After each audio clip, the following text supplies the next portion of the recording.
dukura papa dukundisha gusenga. Ndibuka ko nubwo tutaba dufise amahera y'ishikanwa, umuvyeyi wanje yaraza ati mwawe tora amafaranga muze gushikana kandi gusenga ryari itegeko. Duca tubikuriramwo rero tuba muri korale kuva nagenda kubwiye ngo burya iyo umuntu asa neza hariho abadayimoni aba yazengera. abazimu barashe barakazizengera. Nimba twaramenye na Kristo atwigisha uko tuguye kumera. Of course cyane gose. Of course nuko Kristo mu buzima busanzwe usanzwe ukora iki? Nagiriwe amahirwe maze kumara ishure ndahura n'abazungu bo muri Itali bava mu Butaliyano. Ico gihe baranyigishije ariko kandi hariho na cuisine yaho imeze neza kandi iteye imbere kabisa. Nibaza ko aho hantu nahakoreye cane niho hampaye experience kandi nibaza yuko n'uwo wagenda akahashika service yaho ntiyo kwidoga ni nziza kabisa. Ariko watubwiye yuko usanzwe uri n'umutetsi, ivyo navyo wabyize mu ishuri cyangwa wabimenye ryari? Turi mu gwaruka, isi yarahindutse iri ku muvuduko mwinshi cyane. Rero bisaba yuko umuntu wese akura amaboko mu mpuzu agakora, kuko n'ijambo ry'Imana riravuga ngo udakora ntakarye. Bisaba ko dukura amaboko mu mpuzu tugakora, ntitwishimikiza amadiplome dufise kabisa hano. Ico gituma rero gukora ni vyiza cyane kandi nutemera gukora abandi bazogukoresha kabisa. Ako kantu gasubiremo neza ugashimangira. Urasavye wari wizeye ko umuntu aza kuguha ariko ugasanga muri uko gusaba nyene wishize ku karubanda. Nico gituma rero we bigikunda Imana ikidutije ubuzima, kuko Imana yaraduhaye amaboko n'amaso n'umutwe ukora neza. Turakwiye kwiyumvira ico twokora kugira ngo dushobore kwibeshaho, kandi iyo umuntu amaze gukora abera n'umugisha wa benshi. Aho mbari nkofero yagakiza cuma gikingiri gikiriza, aho mbari inkweto ba Kristo mbari inkweto.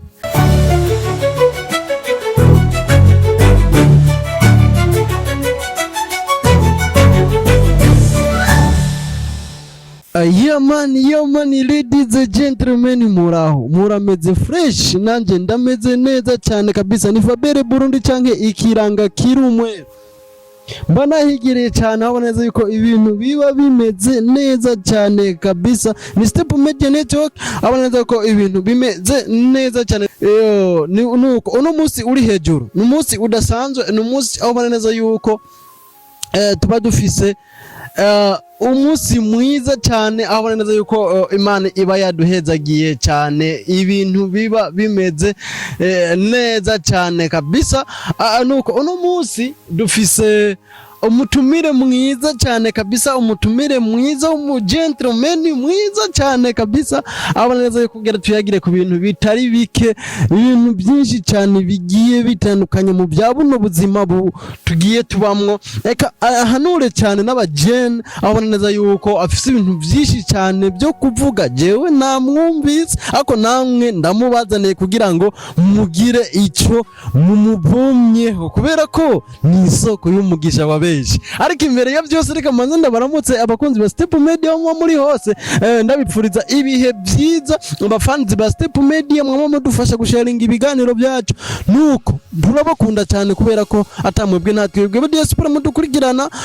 Turabakunda gose, mubandanye mudutera inkunga cyangwa mubandanye mudufasha kujya nyene, mwama mudufasha kujya nyene, kubera ko views yanyu nakasa mutwe kuri twebwe. Nuko reka tumwakire mutama namahoro cyane. Umeze neza cyane gose kabisa. Ndabona neza yuko ibintu biba bimeze neza cyane. Bashobora kwidondora ariko baradukurikirana kuri Step Media. Icambere ndaramukije muri rusange abakunzi ba Step Media, abari mu Burundi, abari muri diaspora, abantu bari ahatandukanye hose ku isi basanzwe bakurikirana ibiganiro vya Step Media neza cyane. Turamuramukije amahoro y'Imana. Nuko ushobora kwidondora urinde? Murakoze cyane. Ku mazina abavyeyi bampaye nitwa Shemezimana Calixte. sanzwe mvuka Ingozi yego neza na neza mugabo ubu yarahindutse yitwa intara ya Butanyerera. ubu ni Butanyerera Yego ni muri komine nziza cane ya Tangara. Ariko ubu sanzwe mba mu gisagara ca Bujumbura. Yego mu Nyakabiga. Yego 8e avenue numero 13. Yes. Aho ushatse kundondera niho bonsanga. Kabisa. Murakoze cane. Yes. Kariste. Amakuru y'imisi gamuta. Turashima Imana. Umeze neza cane gose. Araje ndabona yuko bavuga Aronde ngo akuze ntikamurikwa. Hari jambo ry'Imana rivuga muri Zaburi 126. Yego. Ku murongo waho 3 aravuga ngo niko ko urawe dukora ibikomeye natwe turanezerewe. Igihe cyose twama tunezerwa. Muharanire no kunezerwa nawe mu buzima bwawe nubwo ibintu bitaba bimeze neza. Yes. Kuko kugira ivyago si ryo herezo ry'ubuzima bwawe. Yes. Akanya n'akanya izuba rishobora kurasa nawe ukisanga ahandi hantu kandi heza cane. Kabisa. Yesu abarizegi. Amina. Nabwiye ko za Steve Media ko no musore n'umusore cyane gose. Okay, nabwiye ati no musore araza kubatwenza yongera nabigisha ibintu byinshi bigiye bitandukanye.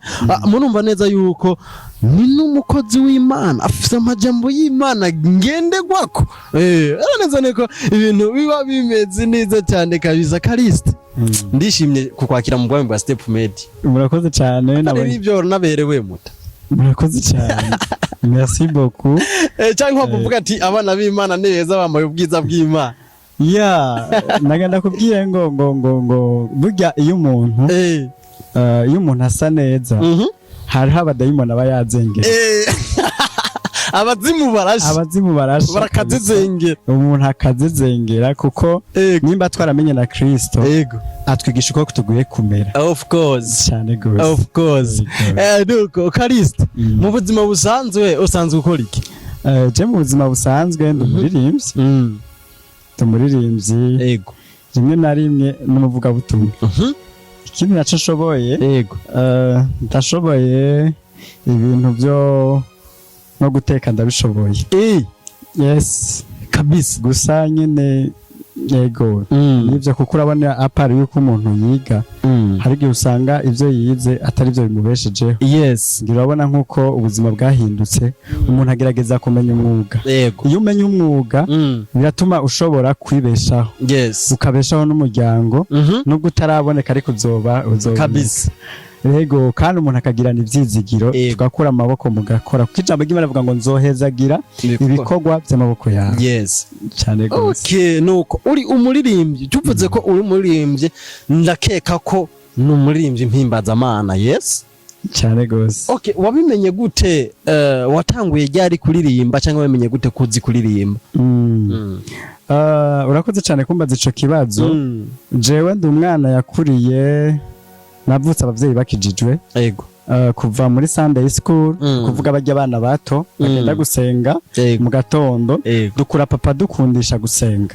Ndibuka ko nubwo tutaba dufise amahera y'ishikanwa umuvyeyi wanje yaraza ati mwawe tora amafaranga muze gushikana kandi gusenga ryari itegeko. Duca tubikurira ngo rero tuba muri korale kuva tukira abana batoya tugenda dukura turakura tuja mu korale z'abantu bakuze turakura Imana duha n'indi mihamagaro myinshi kabisa. Nuko rero byatanguye kurimba muri Sunday school ugakura ukava muri korale ukaba muri korale nkuru ukimuka hamwe uteba igihe ukavuga ati mbega mu byo mu bwenge Imana yampaye mbega ingabire yanje no bafise muri jewe yoba ari iyi. Rero iyo uri umuntu w'Imana wa vrai hariho ijwi ry'Imana ryampwemera riza rikakubwira muri wewe kora iki kandi sikuvuga ko tuba dushoboye kuko ijambo ry'Imana ravuga ngo ntihamagara abakomeye ahubwo ikomeza abo yahamagaye. Yes nuko umuhamagaro waje kabisa. Nuko ubu tuvuga nuko biri kose urafise indirimbo umaze kuririmba? Ushobora kuduha akapera y'indirimbo imwe umaze kuririmba? Ego murakoze cyane. Ntaragira ngaho ndaririmba ku giti canje ariko kandi hariho n'intuze ya karaoke umuntu asanga akora karaoke ya gospel.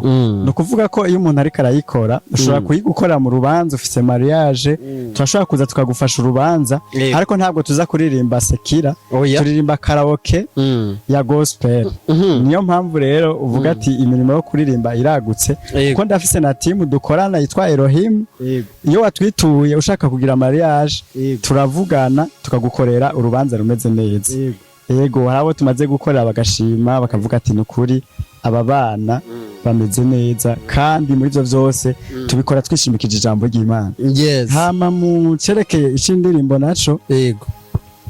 murantunga Yego na icerekeye icindirimbo naco ndamaze gukora indirimbo imwe kandi rino kuri YouTube nubwo ntarayikorera amashusho ngira abashitsi bace bafata mu mufuko ariko naco bizogenda neza.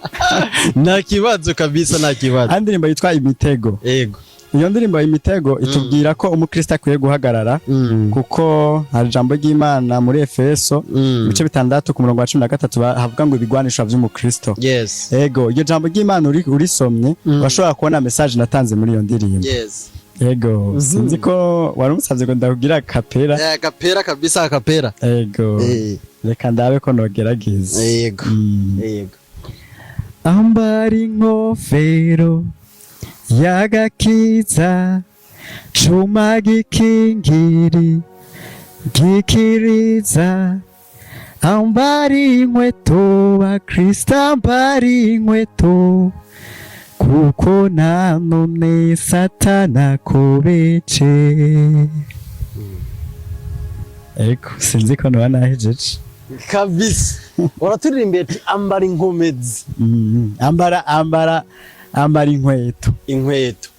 Ako inkweto nagira nico kimwe n'inkomezi. Kwambara ego biri muri yo sanse. Yego. Ariko kwambara inkweto ni nko kuvuga ati ishimikiza ijambo ry'Imana. Niko kwambara inkomezi nyene biri muri amajambo abirwejeje uragerageje kuyahuza afise isobanuro rimwe. Yes, of course. Ego ntabwo wagiye kubiri nayo. Okay. Nuko iyo urakora igikorwa cyawe cyo kuririmba uba wumva ugikora wumva umerewe gute? Murakoze cyane kumbaza ico kibazo. Iyo umuririmbyi aririmbye yejejwe abasenze kabiri. Ego sinzi yuko uri kurantaho. Ndakumva. Iyo umuririmbyi aririmbye kabiri yejejwe yubaha Imana abasenze kabiri. Kuko ijambo ry'Imana ratubwira ngo kuvuga ubutumwa bizoshira.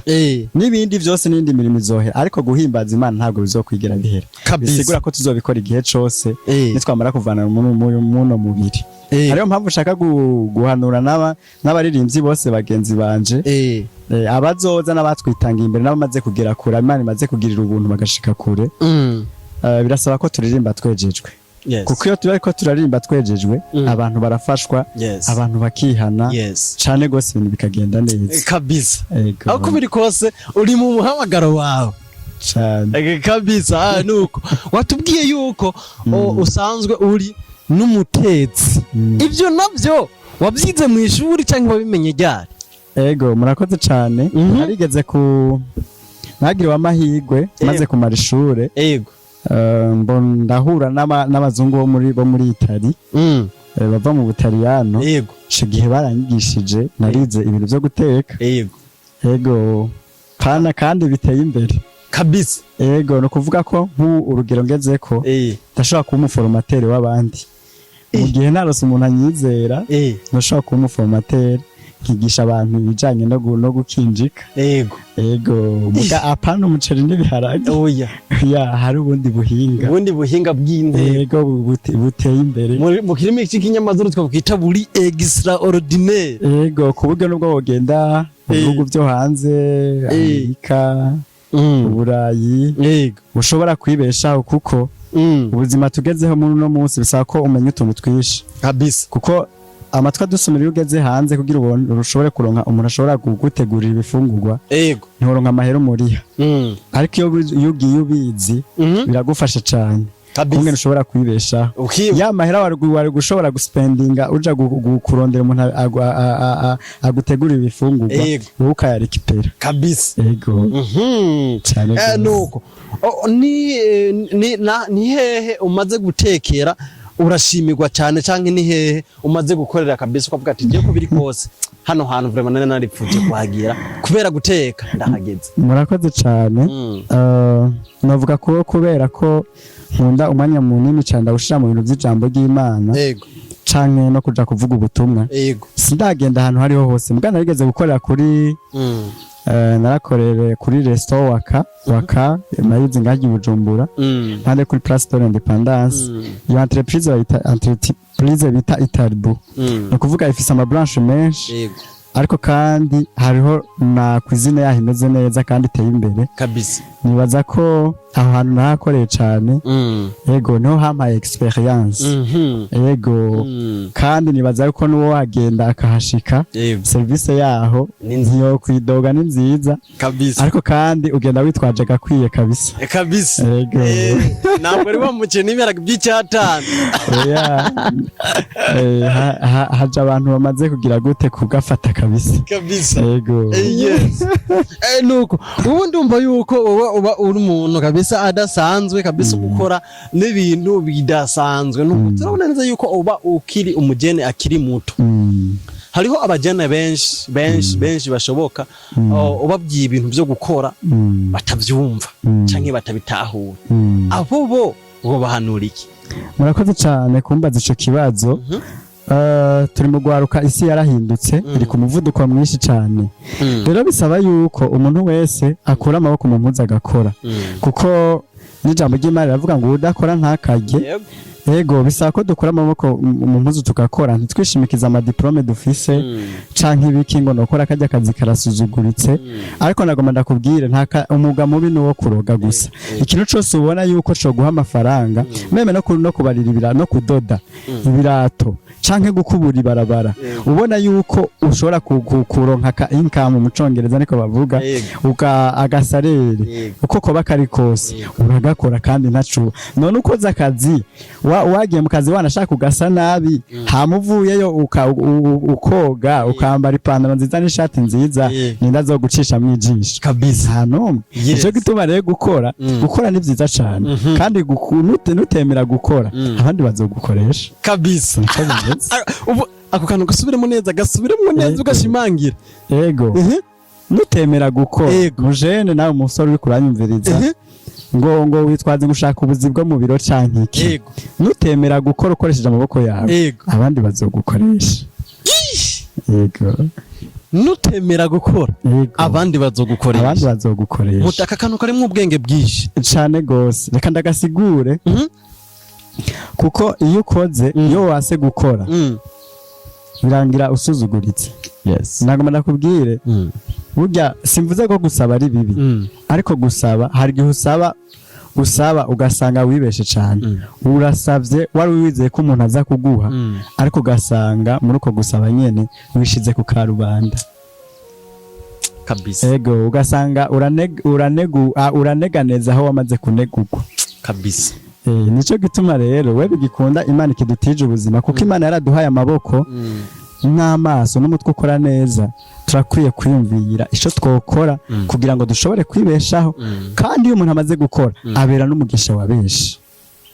Yego mutofise n'amajambo y'ubwenge cyane gose, n'amajambo y'ubwenge kabisa. Abona neza yuko bakunzi ba Step Media narababwiye yuko jewe nta muntu w'ingwari nzopfa ndabazanira abantu b'abanyabwenge buzuye ubuntu bw'Imana, bakaba buzuye n'ubwenge bw'Imana. Ariko rero mu kurangiza nakaye kajambo botekerera abantu bose muri rusange. Yego cyane, murakoze cyane. Ikintu notekerera abantu bose muri rusange no kuvuga ngo mbega ukwiye kumenya ahantu inyenyeri yawe yakira. Yes. Muyamudi majambo urakwiye kwicara ahantu kiyumvira ati mbega mani, jewe ko wamaze kundema ukanzana ngaha kuri inoze, mbega ni hehe inyenyeri yanje yo kwakira. Ushobora kuba kuko abantu bo twese dufise inyenyeri zitandukanye. Bashobora kuba inyenyeri yawe ari yo gukora business. Yego. Kora iyo business. Yego. Inyenyeri yawe irashobora kuba ari yo kuvuga ubutumwa. Yego. Kuvuga ubutumwa. Inyenyeri yawe arashobora kuba ari yo kugira gute gufasha abagowe. Yikore. Kuko ico dukora cose nitwagikorana urukundo tuzahabwa umugisha. Amina. Rero muri ico gihe bazimana ati mbega mana, inyenyeri yanje yakirahe, kugira ngo ubonye aho yakira abari ukurikira. Yes, of course. cyane gose. Mutama Kariste reka tugushimire cyane. Murakoze cyane. Yes, nuko bakunzi ba Step Media yari Kariste abona neza yuko ariko dushikiriza ibintu byinshi bigiye bitandukanye, amajambo y'ubwenge, amajambo y'ubwenge. Nuko bakunzi ba Step Media ukeneye umutetsi mwiza mu bihugu byose hari n'ikintu nibagiye kukubaza Kariste, ushobora gusiga nimero yawe kugira ngo ugukeneye ashobore kukuronka byihuse. Murakoze cyane. Ego urashobora kuja nkoresha inimero imwe gusa. Kandi iyo nimero niyo uzosanga ku mbuga zanje zose. Ndakoresha nimero ya limitel nayikora kuri WhatsApp. Ni 69 47 08 28 kabisa. 69 47 08 28 kabisa. Nimero shoye kuyindonderako. Urashobora kundonka vyoroshe haba kuri WhatsApp, canke TikTok, canke Facebook, urashobora kuntora na Instagram, urashobora kuntora kuyo kabisa. Uba waranikometi. Murakoze cyane ntabwo ari twebwe. Nuko turagushimiye cyane. Nuko bakunzi ba Step Media mubandanye kugira subscribe, like, share na comment kugira ngo bino biganiro tubaha by'ubwenge bishishikare gushika mu bantu benshi bagiye batandukanye cyane. Nuko turabakunda cyane, mubandanye mugira ibihe byiza. Ciao ciao.